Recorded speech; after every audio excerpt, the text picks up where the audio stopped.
A couple more tick-related questions.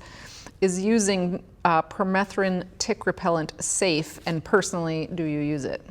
I use it on clothes, and permethrin is designed to be used on your clothes, not on your skin. In fact, here's a bottle that I think I bought at Menards. I'm not doing a commercial for Menards, but this is permethrin spray. It's for your clothes. So you put it on your pant legs, maybe on your tent if you're out camping, and supposedly you can spray this stuff on and it's good for like 5 washings.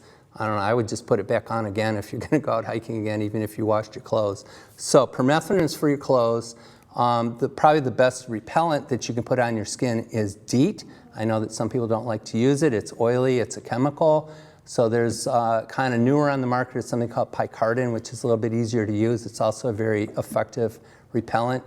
And if you don't like any of those, you can get lemon eucalyptus oil, which some studies have shown is close to being as effective as some of those, but it's not really as good, the truth is. So It won't melt your steering wheel. it won't. Some of these things, some of these products, the permethrin, the DEET in particular, there is a polyethylene reaction of some sort. It does do things like melt. I think we were talking about melts your bike helmet, the styrofoam inside your bike helmet. The DEET will, right? Mm-hmm. All right. So there are downsides to all these things. Personally, I don't like spraying the stuff on my skin, but I will happily spray the stuff on my clothes.